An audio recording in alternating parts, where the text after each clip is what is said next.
Muslims around the world celebrate the holy month of Ramadan, when the Quran was revealed to the Prophet Muhammad.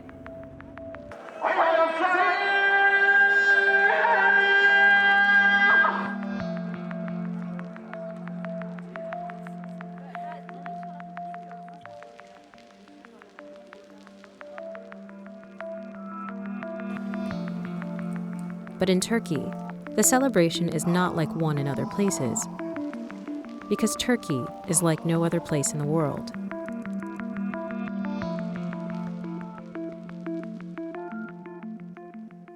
It is the only secular democracy on the European continent where the predominant religion is Islam, a source of endless tension in this society. Turkey's success as a democracy is owed to the fact that the separation of state and religion was done at a very early stage. Our constitution, our laws are all based on contemporary civilization precepts, not religious precepts. The secular state was the idea of Mustafa Kemal Ataturk, the founder of the Turkish Republic, who is still revered in this nation. When the Ottoman Empire collapsed in the 1920s, Ataturk forcibly banished religion from the public sphere and put it in its place, inside the mosque. A heavily regulated mosque, that is. Religion in Turkey is controlled by the state's largest bureaucracy, the Diyanet, or Directorate of Religious Affairs, an organization unique to Turkey. Every imam in the country is a paid employee of the state, and it's told what they can say during Friday prayers. Yet, in a country where the modern skyline is dotted with minarets and where more than 90% of the population is Muslim, can you fully separate mosque and state, identity, from ideology? These questions have been at the heart of nearly every major cultural and political debate in Turkey, from the controversy over headscarves to Turkey's integration into the European Union.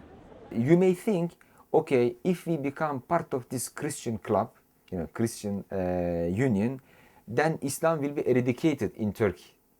We will lose our Islamic identity. Turkey's relationship with the Western world, with the modern world, with the modern philosophy is very intense because they think they have a common destiny to share. So while Turkey's religious character is impossible to ignore, so is its relationship with Western ideals. Even religious Turks navigate this complicated identity in a number of surprising ways. For years, the country has been ruled by a political party whose senior establishment are observant Muslims. They say their religion doesn't impact how they govern. AK Party is not a religiously centered party, it's a human-centered party, and it aims at raising the living standards, its welfare of our citizens.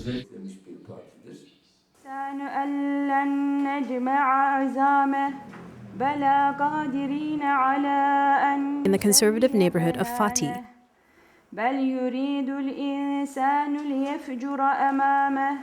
women in headscarves recite the Quran under a photo of Ataturk. Because, of course, all religious education falls under the jurisdiction of the Diyanet. Some of these women believe that Turkey's democracy gives them the best of both worlds, though not everyone agrees.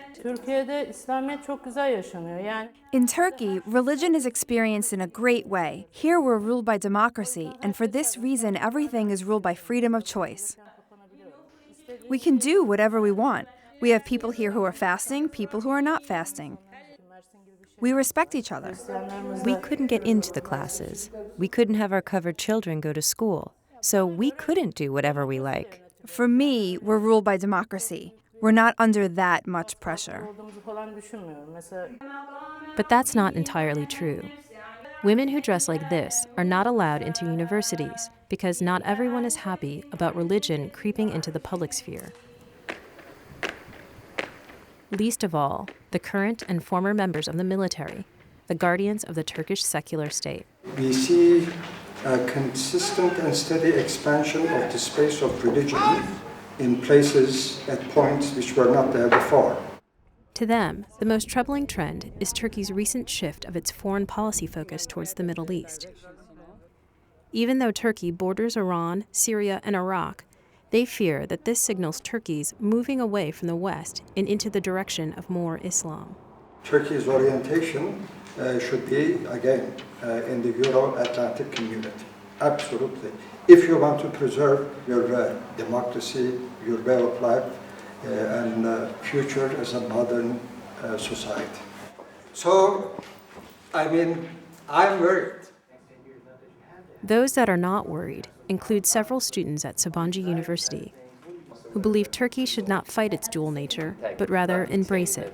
We always wanted to be modernized, we always wanted to be Western, but it was very hard to not to see our Eastern part.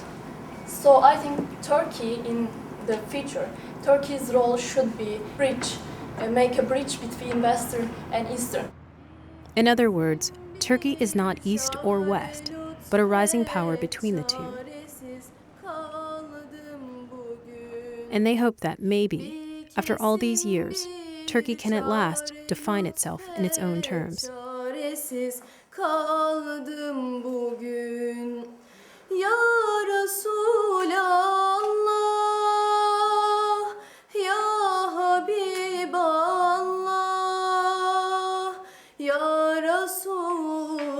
Ya Habib, Ya Nebi, Ya Allah.